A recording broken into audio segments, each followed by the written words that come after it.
Hi guys, and welcome to one of our Disney readings. This is one of the longer stories. As you can see, it's Pinocchio, Walt Disney's Pinocchio. And yeah, this is a longer one. So 1995 there. Yeah. Okay, right, let's begin. Hello, my name is Jiminy Cricket. I never used to believe in the wishing star. Let me tell you why I changed my mind. It all started one night in a woodcarver's shop. The shop was owned by a kind man named Geppetto. Geppetto had made a puppet out of wood. It looked just like a little boy. Geppetto lived with his cat, Figaro, and his fish, Cleo. Just a little more paint and he's finished, Geppetto told them. He painted on a smile. Then the old man smiled too. I have just the name for you, Geppetto said to the puppet. Pinocchio. Soon Geppetto was climbing into his warm bed.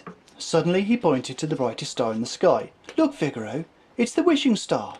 Geppetto made a wish. I wish that my little Pinocchio might become a real boy, he told the cat. Geppetto fell asleep and dreamed about having a real live son. Well, I didn't fall asleep, so I saw the blue fairy flying through the window. She waved her wand, and Pinocchio came to life. Am I a real boy? He asked. The blue fairy shook her head. If you are good, one day you'll be a real boy. How will he know how to be good? I asked. You will help him, the blue fairy replied. That's how I became Pinocchio's conscience. Pinocchio was very happy. He could walk and talk just like a real boy. In fact, he made so much noise that he woke up Geppetto. The old man could hardly believe his eyes. My wish has come true, Geppetto exclaimed. He danced around the room with Pinocchio. Look, Figaro, I have a son, Geppetto cried. Geppetto loved Pinocchio, as he would have loved a real boy. The next morning, Geppetto sent Pinocchio off to school. Pinocchio was very excited. He couldn't wait to learn like the real children.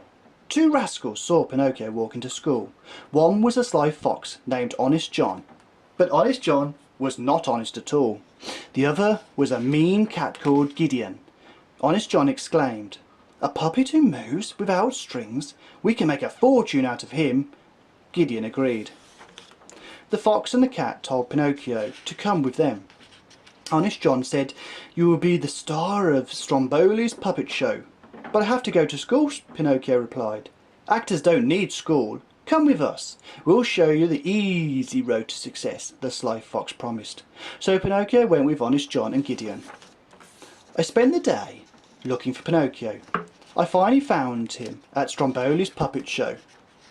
The show was just starting. Ladies and gentlemen, Stromboli announced, presenting the one and only puppet without strings. Pinocchio came out onto the stage. He sang a funny song. He danced with the other puppets. The crowd clapped and threw gold coins. Pinocchio was a star. I thought Pinocchio didn't need me any longer, but I was wrong. Stromboli wouldn't let Pinocchio go home to Geppetto. Instead, he locked poor Pinocchio in a cage. You're going to make lots of money for me, the greedy Stromboli told him. I saw Stromboli driving his wagon out of town, so I decided to say goodbye to Pinocchio. I found my friend in the cage. He was crying. He was sorry he hadn't gone to school, and he wanted to go home. I tried to set Pinocchio free, but I couldn't open the lock. It seemed hopeless. Then Pinocchio saw the wishing star. In a twinkle, the blue fairy appeared. She asked Pinocchio what had happened. Pinocchio told her one lie after another. With each lie, his nose grew longer and longer. And longer. Tell the truth, I begged Pinocchio. Finally he did. The blue fairy smiled. She waved her wand. Pinocchio's nose became short again, and he was free.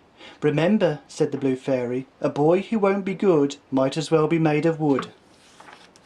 Meanwhile, Honest John and Gideon were in the tavern. A fat coachman was there too. Honest John bragged about how much money Stromboli had paid them for Pinocchio. I pay even more for small boys, said the coachman. He showed them a sack of gold. The coachman told Honest John his scheme. He brought boys to a place called Pleasure Island. He said, no boys ever return, at least not as boys. Honest John decided to catch more small boys. Just then Pinocchio and I were racing home to Geppetto. I ran very fast. I didn't see Honest John stop Pinocchio until it was too late. Honest John told Pinocchio all about Pleasure Island. Boys play there all day and never have to go to school, the crafty fox said. That sounds like fun, Pinocchio agreed. Soon Pinocchio and the coach full of boys were headed for Pleasure Island. I thought Pinocchio might need my help, so I jumped on the back of the coach. We rode through the starry night, then we sailed to Pleasure Island. Pleasure Island was full of rides and sweets. The boys did whatever they wanted to do. Pinocchio made friends with a bad boy named Lampswick. Lampswick smoked cigars. He showed Pinocchio how to play pool, but then something terrible happened. Lampwick grew donkey ears. He grew a donkey tail. He began to bray just like a donkey. Hee-haw, hee-haw. Lampwick turned into a donkey. Pinocchio started to laugh, but he just brayed like a donkey. Hee-haw, hee-haw. Then Pinocchio grew donkey ears and a donkey tail. He was turning into a donkey too. We've just got to get off Pleasure Island before it's too late, I cried. Pinocchio and I jumped into the sea. By the time we reached the shore, Pinocchio had stopped turning into a donkey, but he still had his long ears and tail. We ran to Geppetto's shop. No one was home. Pinocchio and I didn't know what to do. Then a letter floated down from the sky. I read the letter aloud. Geppetto went to look for you. His ship was swallowed by a monstro, the whale. We must save him, Pinocchio cried. At that moment, Geppetto, Figaro and Cleo were inside Monstro's belly. We'll starve if Monstro doesn't open his mouth soon, Geppetto said to them. Pinocchio and I went back to the shore. Pinocchio tied a rock to his tail. Then we jumped into the sea and sank to the bottom. We looked all around. A school of fish swam nearby. We finally spotted Monstro. The giant whale was sleeping. Suddenly, Monstro woke up. He opened his huge mouth. Monstro swallowed all the fish. He swallowed Pinocchio, and me too. Soon Pinocchio and I were in Geppetto's boat. Geppetto cried, "My son, I thought I would never see you again." Pinocchio hugged Geppetto. He promised he would never leave his father again. Then Geppetto saw Pinocchio's long ears and tail. "What happened?" he asked. Pinocchio felt ashamed. "I'll tell you later," he said. "First we need to get out of here." Pinocchio had a plan. We need to make a fire. The smoke will make Monstro sneeze. They built a big fire. Surely enough, the huge whale opened his big mouth. Ah, ah, choo! We all were blown out of Monstro's mouth. Geppetto was too weak to swim. "Save yourself," he told Pinocchio. But the little wooden boy would not leave his father. Pinocchio pulled Geppetto to shore. Geppetto woke up and found Pinocchio lying in the water.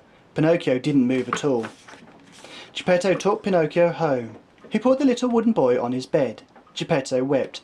"Goodbye, my brave son. You gave your life to save me." Suddenly a bright light shone around Pinocchio. His wooden limbs changed to real arms and legs. His eyes opened. Pinocchio was alive, and he was a real boy. Geppetto hugged Pinocchio. They danced all around the room. At last Geppetto's wish had come true, which is just what happens when you wish upon a star. So guys, I hope you enjoyed that story. If you did, click a like. And if you'd see more stories like the individual ones that I do, click the the subscribe button, and that way you'll get to see all the individual ones. They're only a couple of minutes long, so this is a long one. If you like to see the shorter ones, that's those. But guys, thank you for coming along and have a great day. Bye bye.